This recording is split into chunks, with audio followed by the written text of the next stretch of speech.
Dans les églises, on réunit les chefs religieux, tout ça pour dire vivez ensemble. Ne me parlez pas de vivre ensemble sans la justice. Il n'y a pas de vivre ensemble possible si certains sont sur des fauteuils, d'autres sont sur des chaises. Il n'y a pas de vivre ensemble possible si certains ont 3 repas par jour et d'autres ont 1 repas difficilement par jour. Il n'y a pas de vivre ensemble possible si ceux qui ont été formés à l'école, qui ont eu leur diplôme, leur master et tout, doivent être balayés, être les enfants de la rue, être dans la rue, pendant que d'autres qui ont salué l'école à distance sont bombardés, colonels, généraux et puis responsables des administrations. Il n'y a pas de vivre ensemble possible. Ce vivre ensemble là, c'est un vivre ensemble négatif. Et jamais je n'accepterai cela. Je dois être capable donc de plaider avec vous pour tout cela. Donc je dirais, dans la marche de la transformation de notre pays, c'est les 2 jambes. Les 2 jambes. Nous ne choisissons ni la voie de la violence politique expérimentée par tous les pouvoirs et qui nous a conduits nulle part. Mais nous ne choisissons pas non plus la résignation qui a fait que nous avons abandonné la République entre les mains des gens qui ne s'en occupent pas bien. Et soyons concrets, mes chers amis. Soyons concrets. Je suis là devant vous aujourd'hui et c'est par cela que je veux finir mon propos. Pour vous dire, les jours devant nous vont être difficiles.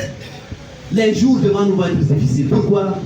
Parce que peut-être certains d'entre nous seront tués en cours de route. J'utilise des mots durs, mais soyez prêts à cela. Certains d'entre nous vont tomber. Ça aurait pu avoir lieu déjà le 1er juin. Si personne n'a été blessé, moi-même j'aurais pu ne pas revenir. Mais je suis là, touché, mais devant vous, debout. Mais je vous dis, les jours devant nous vont être difficiles. Difficiles pourquoi? Parce que nous avons créé un antécédent qui est de dire, plus jamais nous ne reculerons.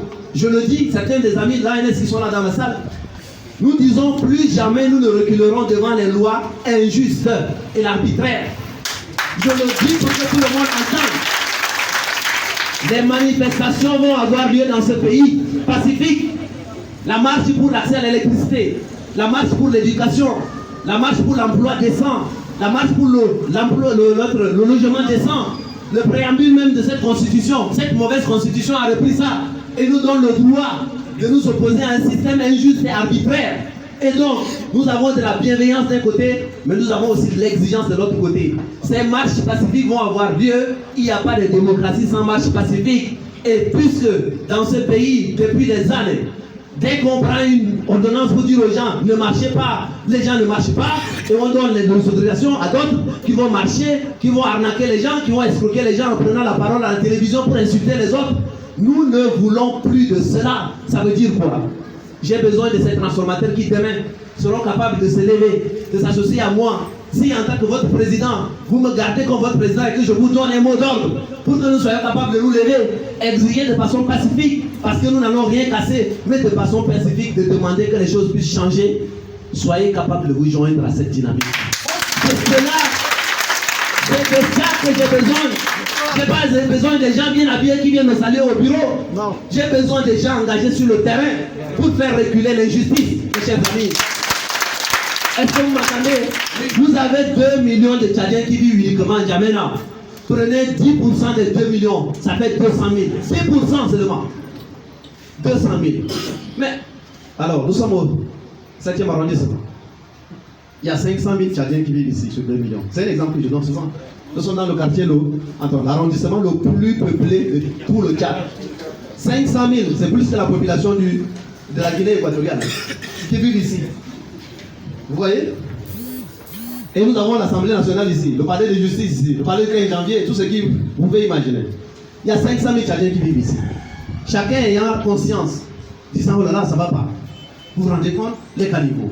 Vous vous rendez compte les moustiques, vous vous rendez compte le chômage, vous vous rendez compte les poubelles. Chacun dit ça dans les bars, dans les mosquées, dans les églises qui sont en prolifération, partout dans nos maisons. Mais combien sont capables de dire je suis prêt à mettre ma vie en jeu si nécessaire pour que ça change? Sur les 500 000 là, si 10%, ça fait 50 000 personnes, sont capables de dire nous allons sortir un jour et exiger de notre gouvernement que l'électricité là, nous ne voulons plus que l'électricité soit coupée. Que les poubelles qui nous emmerdent là, nous n'en voulons plus. Combien sont capables de faire ça? Si nous avons seulement 10% des gens du 7e arrondissement qui se mettent dehors, ça fait 50 000 personnes. Vous avez vu déjà 50 000 Tchadiens se mettre dans la rue pour exiger la justice.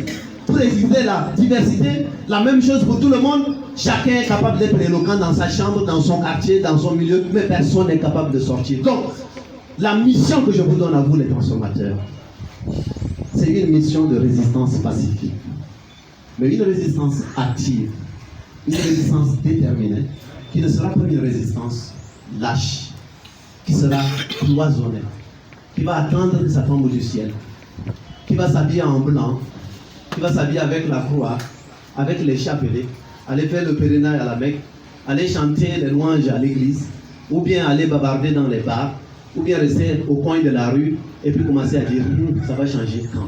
Non. Cette résistance que je vous demande d'avoir, ça ne se passera pas seulement dans les urnes. N'attendez pas une élection. Nous n'allons pas attendre une élection. Nous devons gagner ça dans le cœur des gens, dans l'esprit des gens. Mais aussi, j'allais dire, ça se passera dans la rue, dans les quartiers, dans les maisons, un peu partout. C'est cette résistance-là dont il est question. Et la Constitution nous en donne le droit. Et les théoriciens de l'esprit de loi nous en donnent le droit. Pour dire quoi?